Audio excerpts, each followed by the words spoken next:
मैं डांसो गांव की पावन धरा को मैं प्रणाम करती हूँ, नमन करती हूँ। इसी धरा पे जन्मे जब मैं पहली बार डांसो गांव में आई, सतीश भाई जी मेरे सामने बैठे हैं। भाई जी ने पर्यावरण के लिए जो कार्यक्रम किया, मैं पूरे टीम को बधाई देती हूँ। और शंकर अंकल जी, जो शंकर गोदारा अंकल जी हैं, मैं उनको सैल्यूट करती हूँ कि जिन्होंने डांसो गांव का हरा भरा बनाया हुआ है। एक ऐसे व्यक्ति था, जब मैं थक जाती हूँ तो मैं उनका चेहरा याद कर लेती हूँ तो एक नई ऊर्जा से भर जाती हूँ। उनका जो समर्पण है वो रियल में हमारे देशवासियों के लिए बहुत बड़ा योगदान रहेगा। पर्यावरण के लिए हमेशा हम उनके अग्रणी हैं। शुभ चिंतक के रूप में मैं एक बेटी होने के नाते यही कहती हूँ कि ऐसे पिता, ऐसे चाचे ताऊ पूरे समाज और देश के बच्चों को मिले। शंकर अंकल जी को एक बार फिर सैल्यूट करती हूँ। मांगेराम जांगड़ा जी, साउंड वाले अंकल, जब मेरी टीम यहाँ पर आई तो अंकल जी ने एक ही बात कही कि बेटा इतना अच्छा काम कर रहे हो तो ये सारी सुविधाएं मैं अपनी तरफ से आपको फ्री देता हूँ। इस तरीके से आप मेरे टीम का हौसला बढ़ाते हैं और अपने आप ही ताऊ जी ने ये साउंड सिस्टम लगा दिया और गांव में अपनी बेटी का इस तरीके से स्वागत किया। मैं हमेशा आपकी आभारी रहूंगी। जगमाल ताऊ जी, राजेंद्र गोदारा जी, सुनील खलेरी जी, किशोरी लाल सैनी जी, राजीव खटक भाई जी, सुरेश राजपूत जी, अशोक बादू जी, चांदीराम वर्मा जी, देवेंद्र बेनीवाल जी, सुशील मोगा जी, राम भगत सैनी जी, राम भगत वर्मा जी, रमेश बेनीवाल जी, परवीन मोगा जी, लीलूराम जांगड़ा जी, संत कुमार बाखर जी, देवीलाल सिहाग जी, सुरेंद्र ढाका हरियाणवी गायक, सतवीर जांगड़ा जी, रामेश्वर जी, चंद्र सिंह सैनी ताऊ जी, लक्ष्मण गोडेला जी, राजेंद्र बेरा जी, बलवान हरडू जी, पालाराम ताऊ जी, जिनकी एज 85 वर्ष है। मेरी टीम ने इतना बारीकी से भी लिख रखा है। मुकेश इंदौरा भाई जी, राम कुमार जी, जोनी प्रधान, जन चेतना युवा क्लब प्रधान, पर्यावरण प्रेमी सतीश मास्टर जी व समस्त टीम, संदीप बेरा भाई, भीषण सैनी जी, विभीषण सैनी जी, विजय रेगर जी, सोनू बेनीवाल जी, सुशीला देवी जी, सुमन आंगनवाड़ी कार्यकर्ता व अन्य टीम के साथी, दादी कमला जी, सुमन बिश्नोई जी, ग्राम पंचायत प्रधान रवि जांगड़ा जी, हैंडबॉल भारतीय टीम के कप्तान करण सैनी जी, खिलाड़ी वेद प्रकाश बेनीवाल अंकल जी, जो गौशाला के प्रधान है। मैं पीछे गौशाला में भी आई थी, एक बार गौशाला की पूरी कमेटी के लिए जोरदार तालियां। गौशाला के मैनेजर नरेश बेनीवाल भाई जी, नवीन देव भाई जी, जोगेंद्र हरडू जी, समाज सेवी और समस्त गांव से आए हुए मेरी टीम के, मेरे अपने परिवार के सदस्य, मिर्जापुर से अम्बेडकर कमेटी के, अम्बेडकर वेलफेयर सोसाइटी के प्रधान संदीप भाई, खुशीराम, अजय भाई जी व अन्य साथी, तलवंडी राणा से राजेंद्र भाई जी, रमेश भाई जी, धारीवाल जी, बलबीर जी व अन्य साथी, बुगाना के मेरे भाई सरपंच सोनू भाई वर्मा, सुलखनी के सरपंच विकास भाई रेलन, बाटोपट्टी के सरपंच भाई पवन शास्त्री, गोरखपुर के भाई सरपंच संदीप योगी जी, कलाकार साथी मेरे भाई एनडी न्याणा व समस्त टीम के साथी, मोहित नशा मुक्ति केंद्र के डायरेक्टर कृष्ण गोदारा जी, पिल्लू खेड़ा से आए हुए संदीप भाई कुंडू, प्रवीण, राहुल, सौरभ, रिंकू व अन्य सभी भाई व समस्त टीम के सदस्य, बुबेटा से आए सोनू भाई पंगाल, स्कूल के डायरेक्टर राजेश गोदारा जी व अन्य साथी, मेरे सामने बैठे मेरे चाचे ताऊ, मेरी चाची ताई, मेरे छोटे बहन भाई, सभी को नमस्कार करती हूँ, प्रणाम करती हूँ। ये आज की खूबसूरत रात, इतनी गर्मी, मुझे पता है आज बहुत गर्मी है, लेकिन मैं आपकी हमेशा आभारी रहूंगी कि आपने इतनी गर्मी में बैठ करके भी आपकी बेटी का इंतजार किया। मेरे संघर्ष को और ज्यादा मजबूत कर देता है, मेरे कदमों को और ज्यादा मजबूत कर देता है जब मैं ऐसे मंजर को देखती हूँ, क्योंकि इतनी गर्मी में आजकल तो वो जमाना आ गया, कोई रिश्तेदार की बाट भी नहीं देखता है, और आपने मेरे लिए ये समय निकाला। मैं हमेशा आपकी आभारी रहूंगी। लेकिन आज मैं किसी मकसद के लिए आई हूँ। मेरा एक ही मकसद है 1947 में हमारा देश आजाद हुआ और 1947 के बाद आज भी बहुत सारी ऐसी समस्याएं हैं जो छोटी छोटी समस्याएं हैं देखने में, लेकिन समाज के लिए वो बहुत बड़ी समस्याएं हैं जिनको आज भी हम उनको ठीक नहीं कर पाए। उसके ऊपर अगर हम सब युवा नहीं सोचेंगे तो देश के लिए और कौन सोचेगा। 1947 के अंदर हमारा देश अंग्रेजों का गुलाम था। उससे पहले हमने उन अंग्रेजों के लिए लड़ाई लड़ी। तब युवाओं ने कैसे अंग्रेजों को भगाया जाए, किस तरीके से अंग्रेजों से छुटकारा पाया जाए, इस तरीके के लिए वो हथियार तैयार किए, वो आंदोलन तैयार किए और उन लड़ाई को लड़े और देश को आजादी दिलाई।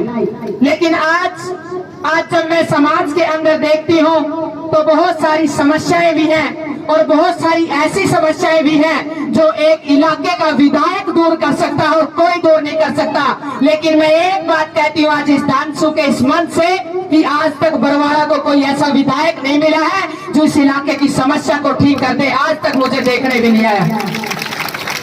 छोटी सी चली थी, इस रास्ते से मेरा आना जाना हुआ है, इस पूरे इलाके में मेरा रहना हुआ है, संघर्ष रहा है, यहीं से पली बड़ी हूँ, यहीं के हालात देखे हूँ। पास में ताई आकर के बैठी और आकर के अपना दुखड़ा बताने लगी।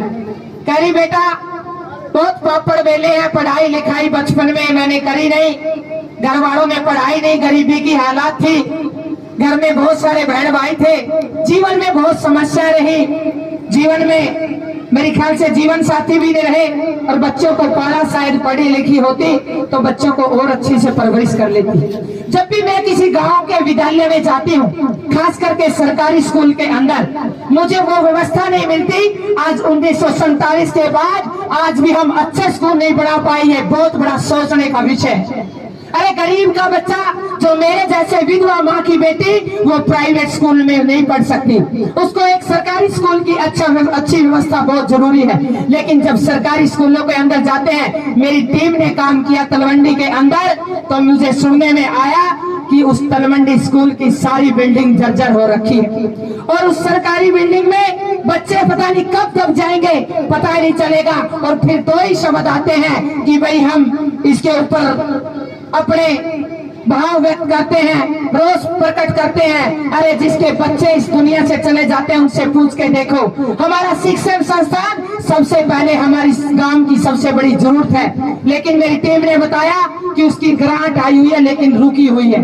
मैं पूछना चाहती हूँ कि हमारे देश का अच्छा भविष्य है, हमारे देश की मजबूत स्तंभ जो हमारे बच्चे हैं, अगर हम उनको अच्छी शिक्षा नहीं दे पाएंगे तो देश को कैसे हम खूबसूरत बनाएंगे। दूसरी जो सबसे बड़ी समस्या है वो हमारे गांव की हॉस्पिटल है। गांव में अगर हॉस्पिटल, इतनी बड़ी आबादी का गांव है और गांव के अंदर अच्छा हॉस्पिटल ना हो, एक बारी सोच के सोचिए कि किसी गरीब का गांव में कोई व्यक्ति रात को बीमार हो जाए, एकदम से हम हिसार कैसे लेके जाएंगे। हमने स्टार्टिंग में कुछ तो फर्स्ट एड मिले, कुछ तो उपचार मिले ताकि हम अपने को बचा पाए। आज भी मैं जब देखती हूँ तो बहुत सारे लगभग गाँव के अंदर मुझे कहीं अच्छा हॉस्पिटल नहीं मिला है जहाँ हम इलाज कर पाए। हर बेटा धनी बाप का बेटा नहीं है, हर बेटी धनी बाप की बेटी नहीं है। बहुत सारे घरों की हालात ऐसी है कि 2 जून की रोटी पुगाना बहुत मुश्किल है। मैं पूछना चाहती हूँ मेरे समाज के लोगों को, क्या हम हमेशा से ही इन बातों को सिर्फ सुन करके बैठ जाएंगे? क्या हम समाज के अंदर बदलाव नहीं चाहेंगे? मेरा युवा साथी यहाँ मेरे जितने भी खड़े हैं, मैं उनसे पूछना चाहती हूँ कि इलाके का बदलाव कौन करेगा? इलाके का बदलाव हमारे ये जो गुंठ है, हमारा जो ये वोट है, वो करेगा। जिस दिन हम अच्छा व्यक्तित्व जिताना सीख जाएंगे उस दिन हम अपने इलाके का भी विकास कर लेंगे। ये पीड़ाएं मैं इसलिए कह रही हूँ क्योंकि मैंने जीवन के अंदर ठोकरें खाई है।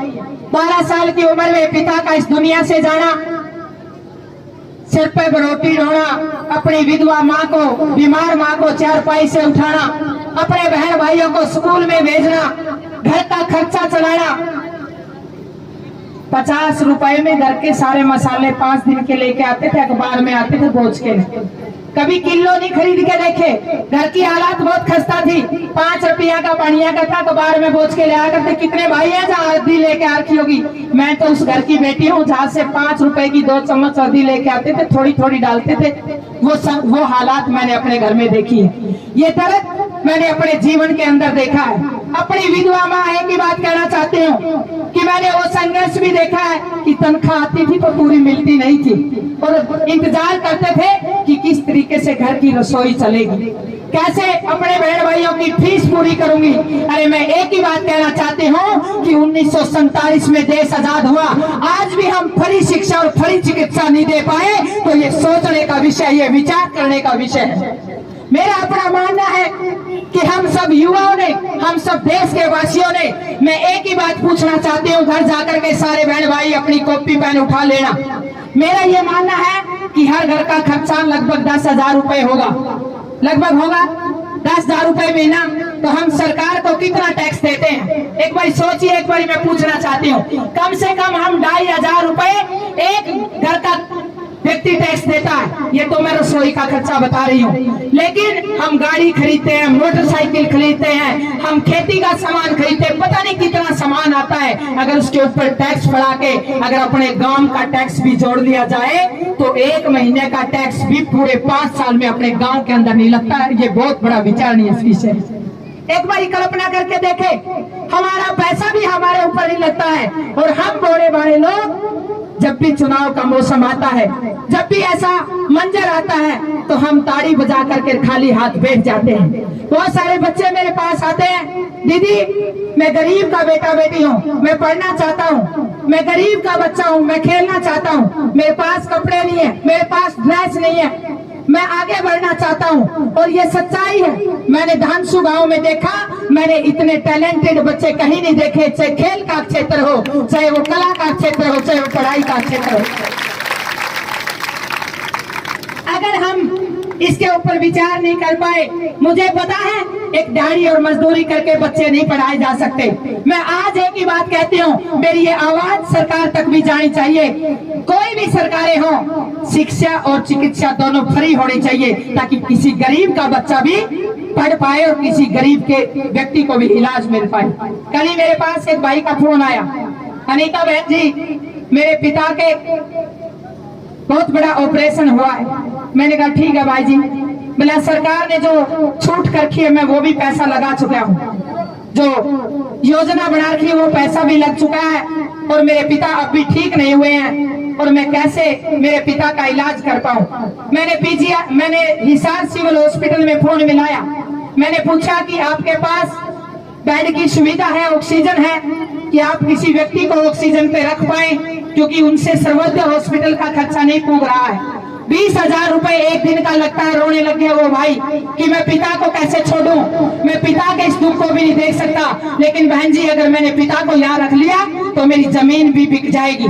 बिल्कुल मैं तंग हुई, परेशान हुई, मैंने सिविल हॉस्पिटल हिसार में फोन मिलाया, व्यवस्था नहीं हुई। पहले डॉक्टर बोले जी यहाँ तो दवाइयाँ भी बहुत मुश्किल पहुँच रही है। उसके बाद मैंने अग्रवा में फोन मिलाया कि कोई बेड हो सकता है जहाँ ऑक्सीजन की सुविधा और ट्रीटमेंट हो जाए। वो बोले जी हमारे पास भी नहीं है, उन्होंने भी हाथ खड़ा कर लिया। मैंने पीजीआई रोहतक भी प्रयास किया, वहाँ भी बेड नहीं मिला। मैं एक बार पूछना चाहती हूँ मेरे देश के लोगों से, क्या हम ऐसे अपने माता पिता को तड़पते हुए देख सकते हैं? क्या हमारे देश में इस तरीके से हम कब तक इंतजार करेंगे कि हमारे पेरेंट्स को वो इलाज तक भी नहीं मिल रहा है? हम इतना पैसा हम टैक्स का भरते हैं, इतना पैसा हम अपनी जेब से सरकारों को देते हैं, और उसके बावजूद भी आज हम किस पायदान पे खड़े हैं, ये बहुत बड़ा सोचने का विषय है। बात कड़वी है, फोन आ जाते हैं, मेरे पास कुछ नहीं है, मैं संघर्ष करके आवाज उठा सकती हूँ, समाज को जगा सकती हूँ। जितना मेरे से बढ़ पाता है मैं कोशिश करती हूँ किसी गरीब के बच्चे को किसी स्कूल वाले के पास हाथ पैर जोड़ के कह दूं कि भाई इसमें पढ़ा दे। जहाँ भी पूरे हरियाणा में मैंने अपने दम से मेरी जहाँ तक पहुँच पाई, मैंने बहुत सारे मोटिवेशनल कार्यक्रम किए। जो भी व्यक्ति मुझे बुला लेता स्कूल कॉलेज यूनिवर्सिटी में मैं जाती हूँ, और वहाँ पर जब किसी गरीब का बच्चा, किसी किसान और मजदूर का बच्चा मुझे दिख जाता है तो वो कहता है मैं पढ़ना चाहते हूँ, तो मैं एक ही बात कहती हूँ उस यूनिवर्सिटी वाले से, स्कूल वाले से, भाई मैंने कुछ नहीं लेना, मैं आपके स्कूल में मोटिवेशनल प्रोग्राम करके गई थी, और आपके स्कूल में आपका फोन आया था कि बहन जी आपके आने से हमारे 200 बच्चे बढ़ गए हैं। तो मैं मेरी एक ही आपसे गुजारिश है कि मेरे इलाके में इतने बच्चे गरीब हैं, उनको आप फ्री कॉस्ट पढ़ा दीजिए। बस मेरा इतना सा आपको कहना, मेरी कोशिश यही रहती है, क्योंकि मेरी पीड़ा है, मेरा दर्द है। मैं भी आगे बढ़ना चाहती थी। मेरे को कोई उंगली पकड़ के आगे ले जाए, मुझे कोई पिता का सहारा दे दे, मुझे कोई बड़े भाई का हौसला दे दे, मुझे आकर के कोई कह दे कि अनीता बेटी आपका वजन मैं उठाना चाहता हूँ। मैंने ठोकरे खा करके मैं यहाँ तक आई हूँ। मैं आज मेरे समाज के लोगों से एक ही बात कहना चाहती हूँ, ये सोशल मीडिया का जमाना है, ये जागरूकता का ये 21वीं सदी है। अगर आज भी हम सोए रह गए तो हम कभी भी आगे नहीं बढ़ पाएंगे। और ये धानसू गांव, ये स्पीच मैंने इसलिए यहाँ पर दी है जो सब गांव से अलग है, क्योंकि ये गांव बहुत अद्भुत है। ये गांव सबसे अलग है। ये गांव एक अलग परिणाम लेके आता है। जब मैं पर्यावरण की बात करती हूँ किसी भी मंच पे, ऐसा कभी दिन नहीं होता जिस दिन मैं धानसू की बात नहीं करती, क्योंकि संत अंकल को मैं याद नहीं करती। सतीश भाई और ने ऐसा शमशान भूमि बना रखी है। मोनी भाई, क्या नाम, जोनी भाई, मेरी आज ही दिन में बात हुई थी। ऐसी टीम है पूरी जो बहुत ही अच्छे काम करती है। मुझे बड़ी खुशी हुई। हमारे समाज में बहुत अच्छे लोग काम करते हैं, लेकिन उससे काम नहीं चलेगा जब तक सरकारें अच्छे से काम नहीं करेगी।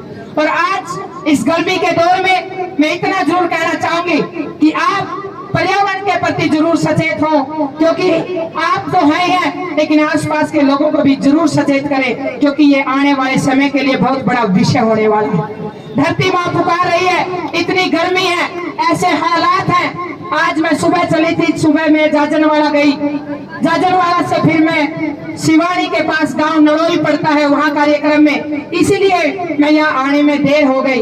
मैं आप सभी से इस बात के लिए माफी भी चाहती हूँ कि मैं इतनी देर से पहुंची, लेकिन मैं आज एक बात कह के जाना चाहती हूँ। अगर आप सबका साथ रहा तो मेरी टीम ने घर जा करके आपके गांव की समस्या को नोट किया है। मुझे पता है आपके गांव की रफजाई की समस्या है। मेरे पास पीछे टीम भी आई थी कि बहन जी हमारे रफजाई की समस्या है। भाई जी, मैं एक ही बात कहना चाहती हूँ, मेरे चाचे ताऊ बैठे हैं यहाँ पे। आज तो मैं रिक्वेस्ट कर सकती हूँ और उसके लिए मैं प्रयासरत भी हूँ। परमात्मा ने मेरे कदमों में मजबूती दी और आप सबने साथ दिया, तो मैं विश्वास के साथ दिलाती हूँ कि इस गांव में रफजाया नहर के लिए भी काम करूंगी। ये मैं आपको विश्वास दिला के करूँगा। पीछे में आई थी गौशाला में, मुझे बताया था, किसान की बेटी हो, समझती हो, अगर एक वार ना मिले, एक पानी का अगर वार में हमारे कोई छोटी मोटी चूक रह जाए, खेत में पानी ना आए, तो किसान कैसे संघर्ष करता है, कितना महंगा बीज लेके आता है। आज इस साल में कितनी गर्मी पड़ी है, कितनी सर्दी पड़ी है, बहुत सारे किसानों की फसल भी 2-2, 3-3 बार बोई है। किस तरीके से चूल्हा चलता है, एक विधवा माँ की बेटी हूँ, बहुत अच्छे से ग्राउंड को जानती हूँ, गांव की एक समस्या को जानती हूँ, चाहे वो जोड़ की समस्या हो, चाहे गांव के स्कूल की समस्या हो, हर परिस्थिति को बहुत अच्छे से समझती हूँ। और गांव में जो आज बहुत सारे बदलाव आ गए हैं, नशा आ गया है, परिवारों का टूटना आ गया है, जो हमारी पश्चिमी सभ्यता का असर दिख रहा है, उसको भी बहुत अच्छे से जानती हूँ। मैं एक ही बात कह के जाऊंगी कि कभी भी आप, ये गांव मिनी भारत का रूप है। कोई भी गांव है एक छोटे भारत का नक्शा है, वो उसके अंदर विभिन्न जातियों के लोग रहते हैं। मैं एक ही बात कहूंगी, जातियों से ऊपर उठ करके अपने रिश्तों को सबसे बड़ा नाम दे। काके ताऊ दादे सबसे बड़े होते हैं, जातियां बहुत छोटी होती हैं। अरे जब हमारा पड़ोस होता है तो हम पड़ोस में, अगर हमारे पेट में दर्द हो गया तो हम पड़ोसी को आवाज लाते हैं कि पवन भाई एक बारी आ जाए। मैं कभी पवन भाई की जाति नहीं पूछती, क्योंकि सबसे पहले मुझे उस दर्द को मलहम लगाने वाला कोई भी नहीं। तो मैं एक ही बात कहूंगी कि जाति धर्म गोद से ऊपर उठ करके अपने गांव के भाईचारे के लिए काम करे। सबसे पहले गांव की एक होनी चाहिए। जितना बड़ा कुनबा होगा, जितनी बड़ी गांव की मजबूती होगी, उतना ही गांव की पहचान और भी ज्यादा बार होगी। मेरे योगी भाई बैठे हैं, अभी फोन बंद आ रहा था, मैं बहुत सुनती थी, मुझे चिंता हुई। गोरखपुर के बहुत ही होनहार सरपंच, और पीछे मेरे पास मैसेज आया, अनीता बहन जी आज मैं आ नहीं पाया, मैंने आपके पास आना था, और गांव का एक रास्ता था जो पीछे 8-7 सरपंच बन लिए, किसी से नहीं वो रास्ता हुआ, और मैंने उस रास्ते के लिए काम किया। और आज पूरे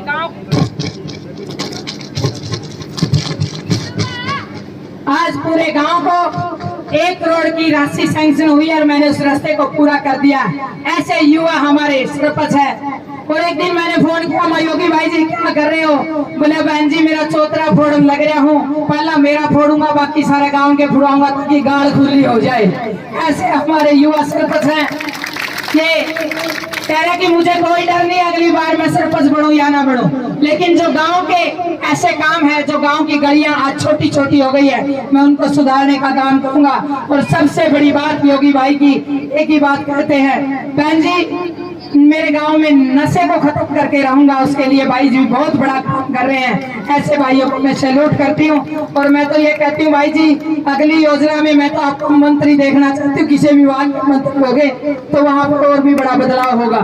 तो मैं आप सभी को ज्यादा समय न लेकर के, क्योंकि मेरा गला थोड़ा सा आज इतना अच्छा नहीं है, तो मैं इतना ही कहना चाहूंगी कि हमारी टीम ने घर घर जाकर के अलग जगाई, बहुत सारे भाइयों की समस्या को सुना, डिप्रेशन बढ़ रहा है, नशा बढ़ रहा है, बहुत सारी ऐसी कुरीतियां समाज के अंदर फैल गई है, बीमारियां आ गई हैं। हम सब का प्रयास यही है कि आज आप सबसे न पैसा मांगती न कोई और चीज मांगती, मैं एक ही चीज मांगती हूँ, आपका कदमों का साथ और आपका पसीना मेरे साथ खड़ा होगा तो मैं गारंटी के साथ कहती हूँ मैं इस इलाके को नक्शा और दिशा बदलना चाहती हूँ। क्योंकि मैंने एक गरीब घर में जन्म लिया है और मैंने वो हालात देखी है। और एक ताई एक दिन बोली अनीता बेटा मैं पूछना चाहती हूँ कि आपने शादी कर रखी है?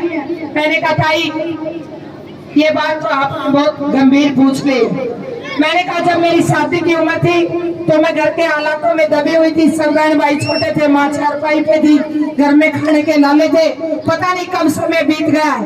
लेकिन जैसे ही मैं आगे बढ़ी, इतने बड़े बड़े पहाड़ चढ़े, पूरी दुनिया में घूमी, तो मेरे दिमाग के विचार बदल गए और मैंने एक ही विश्वास के साथ एक ही विचार ठाना कि मैं अपना पूरा जीवन अपने समाज के लिए समर्पित करती हूँ और अपने समाज के लिए पूरा जीवन जीना चाहूंगी। और आज इस धांसू की पावन धरा पर विश्वास दिला के चाहती हूँ, मेरी वाणी में और मेरे कर्म में कोई फर्क नहीं मिलेगा। आप कभी भी आकर के मेरा कान पकड़ करके कह सकते हैं अनीता बेटी आप ये कह के गई थी आपने ये काम नहीं किया। मैं अपने वादे पे खरी उतरूंगी। आप सभी का मैं तहे दिल से धन्यवाद करती हूँ। जय हिंद, जय भारत।